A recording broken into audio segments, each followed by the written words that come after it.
Revenge Office Stories. My coworkers saw my cluttered desk and thought they'd found the perfect weapon to end my career. They whispered to management that I was disorganized, incompetent, a liability in sensible shoes. They had no idea I was about to turn their petty accusations into a genius compliance trap. They couldn't have known that every stray piece of paper, every seemingly random stack of files, was a breadcrumb leading to their own professional doom. This is the story of how my messy desk, their chosen instrument of my demise, became their professional graveyard. It's a tale of patience, precision, and the sweetest kind of corporate revenge, where the hunted becomes the hunter, and the battlefield is nothing more than a few square feet of formica and paper. It all started with whispers.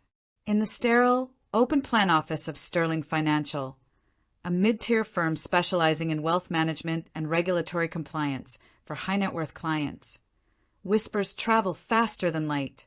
Our floor was a fishbowl of gray cubicles, muted blue carpet, and fluorescent lights that hummed like a constant reminder of corporate drudgery. The air always carried the faint scent of burnt coffee from the break room and the metallic tang of printer toner. It was a place where the loudest sound was usually the server room's low, ominous hum, tucked behind a locked door at the far end of the hall. My name is Isabella Vance, and for 5 years, I was the Senior Compliance Analyst at Sterling Financial. My job was details, endless, mind-numbing, critically important details. I made sure every project, every client email, every transaction log, and our entire operational existence followed a labyrinthine maze of federal regulations like SEC Rule 204A1 and FINRA guidelines, state laws, and internal policies. I'd pored over thousands of documents, flagged discrepancies that could have cost the firm millions in fines, and even testified in a minor arbitration case where my meticulous records saved us from a lawsuit. My performance reviews were stellar, exceeds expectations in every category with bonuses to match.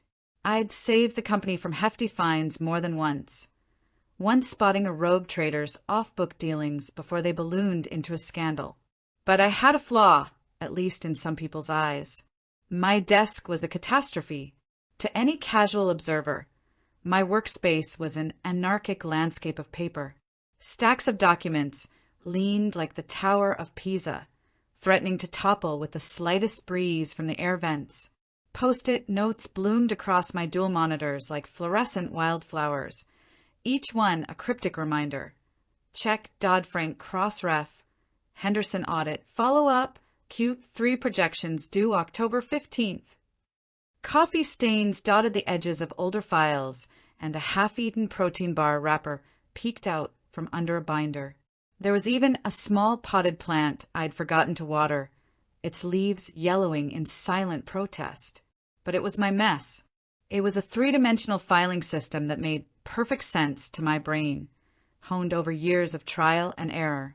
I could, without hesitating, reach into a teetering pile and pull out a specific brief from 6 months ago, like the one on the Henderson account, buried under the Q3 projections and weighted down by my dog-eared copy of War and Peace, which I used as both a paperweight and a stress relief read during lunch breaks.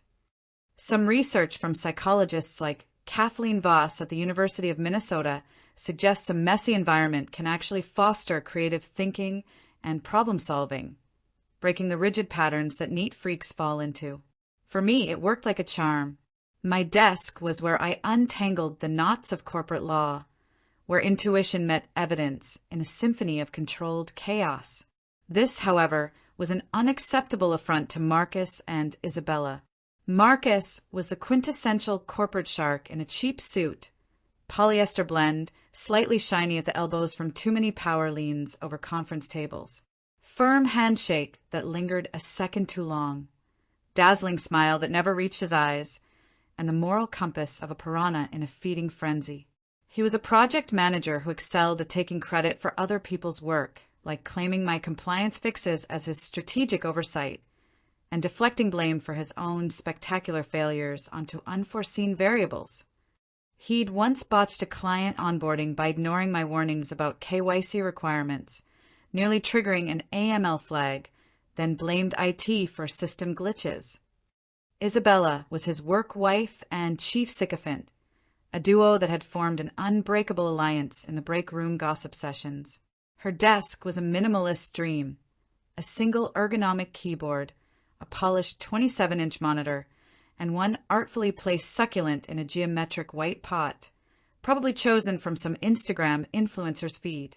She wore tailored blazers in neutral tones and had a habit of tilting her head sympathetically when delivering backhanded compliments. Her primary skill was managing perceptions, curating her image like a social media profile. The sight of my desk seemed to cause her physical pain. She'd wrinkle her nose as if smelling something rotten. Their campaign against me started subtly, like the slow drip of a leaky faucet. A passive-aggressive comment by the coffee machine, where the ancient Keurig gurgled like it shared their disdain. "Elara, I don't know how you find anything in that jungle," Isabella would say, her voice dripping with fake concern, stirring her non-dairy creamer with exaggerated care. Marcus would chuckle, adding, "Yeah, it's like a hoarder's paradise. Ever think about Marie Kondo?" They were painting a picture, brushstroke by brushstroke. Elara is a mess. Elara is a risk. Elara doesn't belong in a professional environment. I ignored them at first. My work spoke for itself. Deadlines met, risks mitigated, compliments from upper management. But then the sabotage began, escalating from snide remarks to deliberate interference. A crucial file for an upcoming audit went missing from my desk one Tuesday morning. It was the master binder for the Vanguard portfolio review, thick with annotated spreadsheets and regulatory citations. I spent a frantic afternoon searching, the panic rising like bile in my throat. Colleagues glanced over cubicle walls, offering half-hearted "need help" while stifling smirks. It wasn't my clutter causing the stress. It was the violation of my system, the sacred order I'd built. I finally found the file misfiled in a cabinet on the other side of the office, in a drawer labeled Archived 2018. A place it had no reason to be. Those were dusty relics from a merger long past. I knew it hadn't walked there on its own.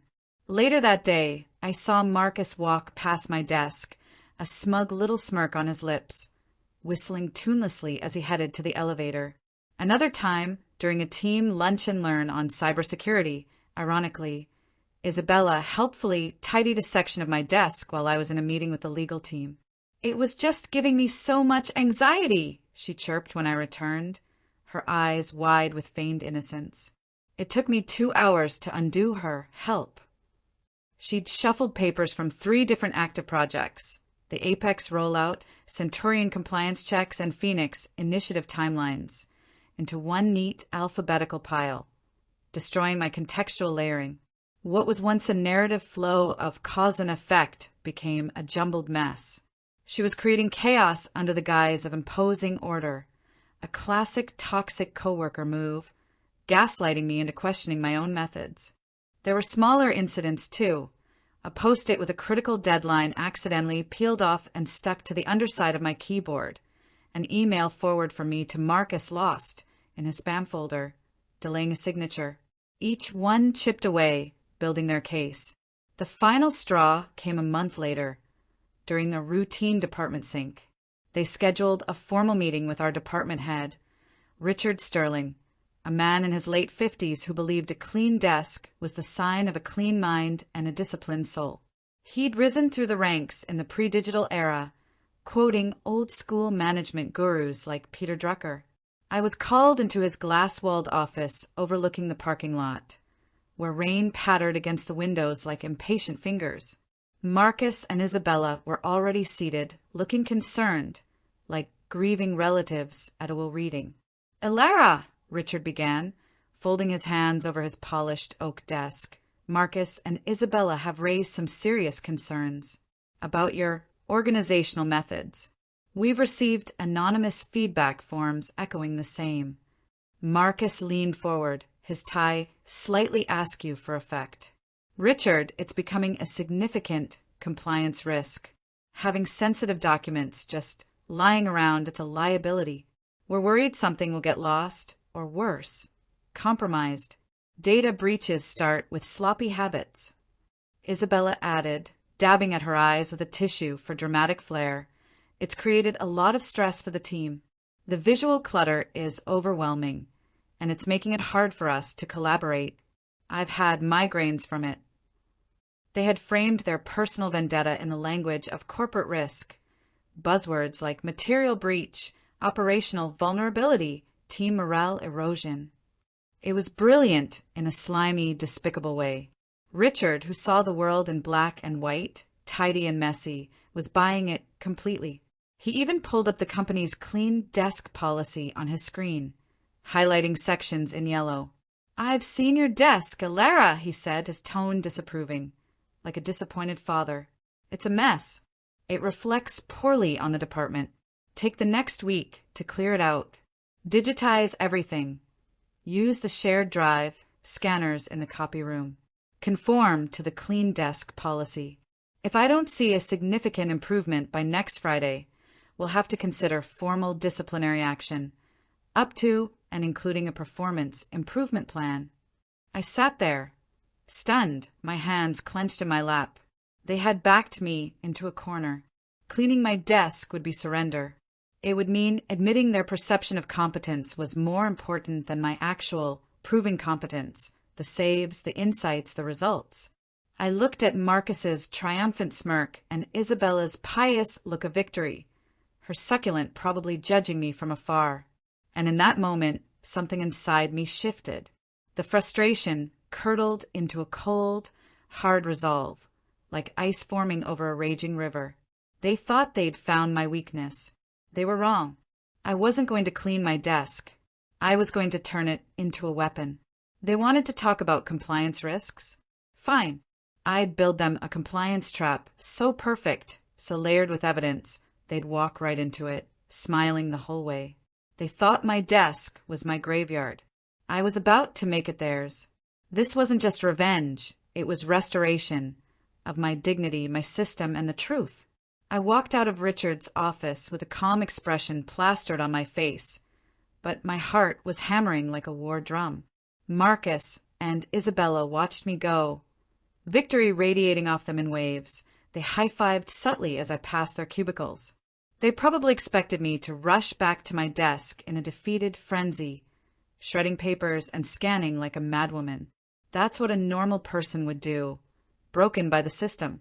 But they had made a critical miscalculation.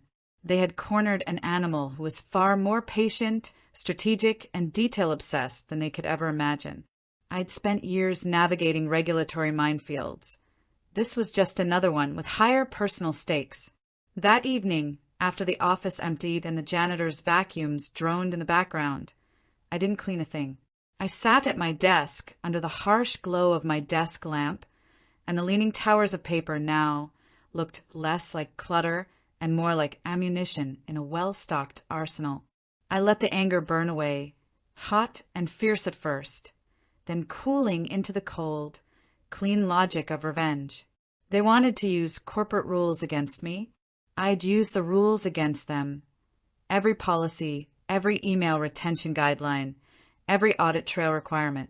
This was about justice, the kind of karmic, corporate checkmate that people like Marcus and Isabella never see coming because they're too busy climbing over others to look down. I was going to engage in the most satisfying form of workplace warfare.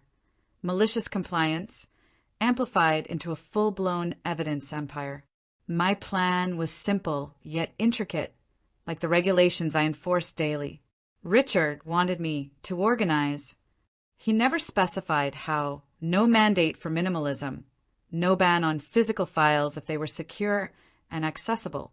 I was going to double down and create a physical, undeniable audit trail of my competence, and more importantly of theirs. My messy desk was about to become a fortress of facts, a compliance trap disguised as chaos, baited with their own hubris. The next morning, I came in early, 6:45 a.m., before the first coffee run. The office was eerily quiet, just the hum of the HVAC and the distant ding of the elevator. I brewed a strong pot in the break room, the aroma cutting through the stale air, and got to work. I bought a set of subtle, color-coded tabs from the supply closet. You could barely see them unless you were looking for them under direct light. Each pile on my desk would still represent a single project or incident, but now it would have a new internal structure, layered like an onion, with the sweetest or bitterest truths at the core. The top page of every pile was a simple, innocuous memo. The bait, something bland like a meeting agenda or a status update, designed to look harmless. But underneath, the real system began, building a narrative arc of accountability. The next layer was a printout of a crucial email chain, time-stamped and with full headers to prove authenticity. For the Titan Corp pile, the second document was the email where I had explicitly warned Marcus his aggressive timeline was unrealistic and violated 2 compliance protocols: SEC record-keeping rules and internal escalation procedures. I'd highlighted the key sentences in pale yellow. The third was his reply, dismissing my concerns with a condescending, "Don't worry about it, Alara. I've got this. Focus on your filing." The fourth was the official project delay notification that came 3 weeks later, costing the company a $45,000 late fee and a stern client call. The fifth was my original risk assessment, a 12-page report proving I had foreseen the exact problem he created, complete with charts and citations. The sixth was a follow-up email from finance quantifying the loss. I was building a story with paper, each layer peeling back to reveal negligence. I spent the next few days transforming my desk into this masterpiece of malice. For every mistake Marcus had made over the past 2 years, there were dozens. I printed everything. Every email where he ignored red flags, every instant message, exported from Slack with metadata intact, where he joked about cutting corners, every revised document that showed his sloppy work leading to rework. I cross-referenced them with company policies, adding sticky notes with page references to the employee handbook. I created a dedicated pile for the Phoenix Initiative, a high-profile client retention project. Under the top sheet, a generic kickoff agenda. I placed the email where Isabella had forgotten to include the legal team in a key kickoff meeting. Her words, "No need to loop in the lawyers yet. Let's keep momentum."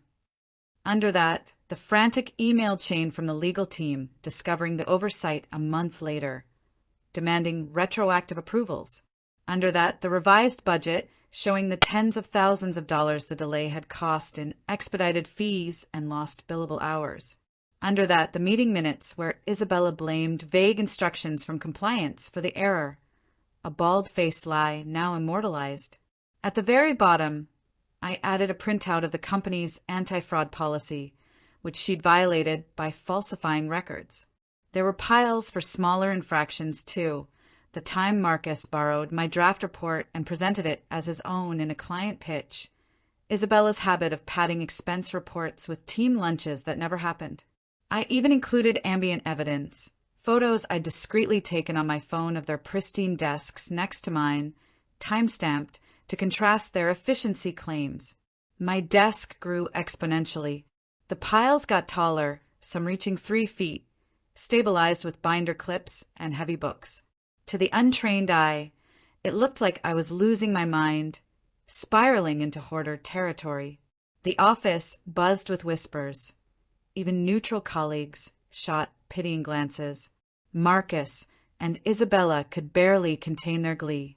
I overheard them in the hallway, Marcus saying to another manager, just loud enough for me to hear through the thin walls, "Looks like she's really spiraling now. That desk is a biohazard. Richard's going to have a field day." Isabella would stop by my cubicle multiple times a day with a sickeningly sweet smile, holding a folder like a prop. "Alara, are you okay? This looks worse than before. Richard isn't going to be happy. I'm just worried about you. Maybe talk to EAP. Employee Assistance Program, code for you're unhinged." "I'm fine, Isabella," I'd reply, not looking up from my screen, fingers flying as I printed another damning thread, just organizing, deeply. Let them think I was cracking under pressure. A good trap requires the prey to feel safe, overconfident, lulled into complacency. Their arrogance was my greatest ally. They never imagined I was documenting them. I added psychological layers too. A fake to-do list on top of one pile with items like clean desk, urgent, to sell the panic. On Wednesday, I expanded the system further. I created a master index, a single, innocuous-looking notebook in my drawer, with coded references to each pile, e.g., pile 7, tighten delay, layers 1 to 8. This way, I could retrieve anything in seconds, proving accessibility. I tested it obsessively, timing myself. 15 seconds for a random request. On Thursday, the day before my deadline, an email landed in my inbox like a thunderclap. Subject: meeting to review workspace organization. Friday, 10 a.m. Attendees: Richard, me, Marcus, Isabella, and the final boss, Brenda, the head of human resources. Brenda was a legend. Surgically precise, emotionally detached, with a reputation for terminating with the efficiency of a guillotine. She'd once fired an entire sales team for expense fraud. They had escalated to HR. They weren't just trying to get me disciplined anymore. They were trying to get me fired, or at least demoted to irrelevance. They were sure they had me cornered. They saw a woman drowning in paper, flailing. They had no idea I was the one who built the ocean, wave by damning wave. I replied with a simple, confirmed, looking forward to demonstrating progress. Then I leaned back in my chair, surveyed the beautiful, terrifying mess I had created, the towers casting long shadows under the office lights, and allowed myself a small, cold smile. The trap was set, baited and primed. The wolves were coming, straight into the snare. Before I walk you through the meeting that became their professional funeral, a meeting where every piece of paper they mocked became a nail in their career coffins, hammered home with irrefutable evidence, do me a favor. If you've ever felt underestimated based on appearances, if you've been judged for your unique style while delivering results, or if you've dreamed of turning the tables on toxic bullies with nothing but your own intelligence and preparation, subscribe and hit the notification bell. Because the story of what happened next is for every one of you who knows that true power isn't in a spotless desk. It's in the stories you control, the truths you preserve, and the justice you deliver. The conference room felt like a freezer, the AC cranked high to combat the tension-thick air. Harsh overhead lights reflected off the polished mahogany table, and the walls were lined with framed awards for excellence in compliance that now felt ironically mocking. Brenda from HR was there, surgically precise in a charcoal suit, her notepad open and pen poised like a scalpel. Emotionally detached as ever, she scanned the room with eyes that missed nothing. Richard sat at the head of the table, looking grim, his tie straightened to perfection, a man regretting his earlier judgment but too proud to back down yet. And across from me, Marcus and Isabella sat with an air of smug solemnity, like two vultures ready to feast on carrion, their folders neatly aligned. I came in with a calm I did not feel, my heart pounding so hard I swore they could hear it. I placed a single, thin file folder on the table. It held only a notepad, a pen, and my master index, disguised as doodles. No stacks yet. I wanted them to underestimate me one last time. Richard cleared his throat, the sound echoing. "Elara, we're here because the situation has gotten significantly worse despite our warning. Your workspace appears even more disorganized, based on recent photos. Marcus, Isabella, please walk us through your concerns in detail." What followed was a masterclass in corporate assassination, a 20-minute presentation polished to a venomous sheen. Marcus clicked a remote, and a high-res picture of my desk in all its majestic horror filled the projector screen, piles towering, notes fluttering, even a zoomed-in shot of a sensitive document peeking out, which was actually a redacted dummy I'd planted. "As you can see," he began, his voice dripping with authority, "this is a material breach of company policy, specifically Section 4.2 of the Clean Desk Policy, and a severe operational and security risk. Unsecured, sensitive potential for data leaks under GDPR and CCPA. He clicked to a slide with a bulleted list, complete with icons. Unsecured, sensitive documents with a lock symbol. Inability to locate files quickly, hourglass. Project bottlenecks, leading to delays, chain links breaking. He cited anonymous team feedback and even a mocked-up timeline of incidents attributed to my disorganization. Isabella took over seamlessly, her voice full of practiced concern, laced with tears she could summon on cue. It's also had a severe impact on team morale and productivity, she said, projecting a graph of reported stress levels. The constant visual chaos creates a stressful environment. It's like working next to a landfill. We've had instances where we needed a document urgently, and Alara has spent upwards of an hour searching for it, holding up the entire team. It's inefficient, unprofessional, and frankly, it's affecting our mental health. I've logged multiple complaints. She ended with a slide of the company values. Integrity, efficiency, collaboration, with my desk photo overlaid in red. They used all the right buzzwords. Liability, efficiency, stress, risk mitigation, psychological safety. They quoted policies verbatim, referenced HR guidelines on workplace harassment, twisting hostile environment to mean my desk, and even brought printed witness statements from 2 junior analysts they'd coerced. On the surface, their case was irrefutable, an airtight prosecution. When they finished, the room was silent, heavy with anticipation. Brenda from HR turned her cool, unreadable gaze to me, adjusting her glasses. "Ms. Vance," she said flatly, "this is a very serious presentation, backed by evidence. How do you respond?" "We're prepared to move to formal action." This was it. The moment I'd orchestrated for days. Checkmate. "Thank you, Marcus, Isabella, for that thorough and creative presentation." I began, my voice steady as steel, a small smile playing at my lips. "You raised excellent points about risk, efficiency, and accountability. You mentioned an inability to locate critical files and specific examples of delays. Marcus, you referenced a delay in the Apex project last quarter, which you blamed on a misplaced brief from my desk, leading to a client escalation. Is that correct? Walk us through it again for clarity."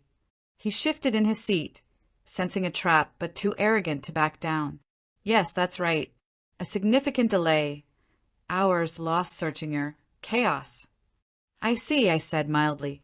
"Brenda, Richard, would you mind if I retrieve something to address this directly? It won't take a moment. I'll be precise."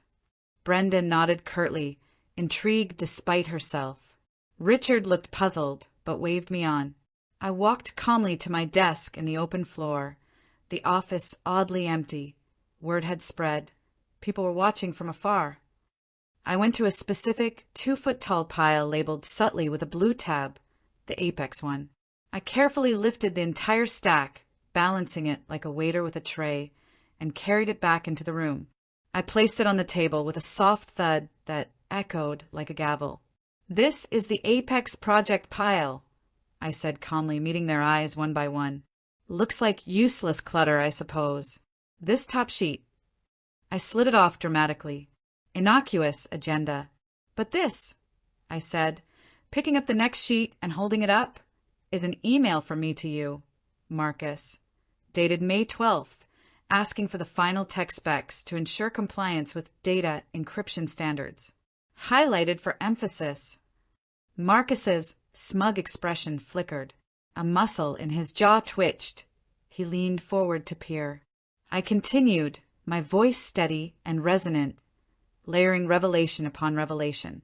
"And this is your reply from May 15th, providing specs that were 2 years out of date, violating our vendor update policy. See the attachment hash." I revealed the next document. "This is the client's official complaint from May 20th, placing their multi-million-dollar contract under review because of that error. An error that cost the firm its quarterly bonus, $120,000 gone." I looked right at him, unflinching. And this is my full incident report, documenting this entire chain of events, which was never escalated to Richard or risk management, as per Protocol 7.3. The brief wasn't misplaced. It was ignored because you dismissed my expertise. And here is all the evidence, perfectly preserved, chronologically ordered, and cross-referenced. It took me 30 seconds to find from memory. The blood drained from Marcus's face, leaving him ghostly under the lights. Richard was staring at the documents, then at Marcus, his expression turning from confusion to fury, veins bulging in his neck. Brenda leaned in, flipping through the pages with growing interest, her pen scribbling notes. But I wasn't done, not even close. I turned to Isabella, who was gripping her water glass like a lifeline. Isabella, you mentioned team morale and heroism under pressure. You noted in your log that on July 8th, I missed a critical deadline for the Centurion account, and you had to heroically work all night to fix my error, saving the day. Is that right? Please elaborate on your fix. Her eyes widened, darting to Marcus for support. Yes, it was very stressful. I pulled an all-nighter. I'm sure it was fabricated stress, I said, turning to another small but dense pile I'd brought in a second trip. I'd prepared for multiples. This is my Centurion pile. This second sheet is an email from you from July 6th telling me, and I quote, "Good news. The Centurion deadline has been pushed by a week. Client confirmed." A blatant lie. Here's the client's actual email contradicting it. I then produced the next document, sliding it across. And this is the system log exported with admin approval, which shows you accessed the submission portal that evening and tried to alter the filing date not once, but 3 times, but failed due to audit locks. You didn't fix my mistake. You manufactured a crisis, hoping I'd take the fall, then claimed overtime pay for it. The silence in the room was absolute, thicker than the carpet outside. Isabella looked like she'd seen a ghost, her own, reflected in the evidence. Marcus was sweating now, loosening his tie. I pressed on, methodically dismantling their empire pile by pile. I brought in the Titan stack, revealing layer after layer of his dismissals, leading to fines. The Phoenix pile exposed Isabella's blame-shifting and budget inflations. I even had a miscellaneous pile for their collaborative sins. Joint emails plotting to manage Alara's perceptions. Screenshots of Slack DMs mocking my desk. Each reveal was timed, dramatic, undeniable, backed by timestamps, signatures, policies. My desk isn't a mess, I said, my voice resonating in the quiet room like a closing argument in court. It's a meticulous, cross-referenced physical archive, secure, accessible, and far more robust than any digital system prone to deletions or hacks. It's a system built on facts and accountability, compliant with all record retention laws. Each pile is a story, a complete narrative with beginning, middle, and your ending. I know how every story ends, because I documented it while you were busy scheming. You didn't see clutter. You saw a reflection of your own incompetence, laziness, and deceit, and it terrified you. So you tried to destroy it, and me with it. But in doing so, you violated policies on harassment, falsification of records, and ethical conduct. Brenda, I believe this qualifies as cause for immediate investigation. Brenda nodded slowly, her detachment cracking into approval. Indeed, this is comprehensive. The aftermath was swift and brutal, a corporate reckoning. Marcus and Isabella were immediately suspended without pay, escorted out by security while the office watched in stunned silence. Brenda and a team from legal, risk, and IT spent 2 full weeks with me in a secured conference room, going through the piles layer by layer. My clutter trap was more effective than I could have dreamed. It wasn't just a defense, it was an offense. The paper trails uncovered years of their combined incompetence. Over $300,000 in avoidable losses, falsified reports submitted to regulators, blame shifting that had stalled promotions for others, even petty theft via expenses. Digital forensics corroborated everything. Deleted emails recovered, logs matching my prints. They were both fired for gross misconduct 2 weeks later, with a scathing exit report that blacklisted them industry-wide. Sterling had connections. No severance, no references. I heard months later, through the grapevine, that Marcus was selling used cars at a dealership in the suburbs, his charm wasted on haggling over sedans. Isabella had moved back in with her parents in a small town, posting vague LinkedIn updates about new beginnings while working retail.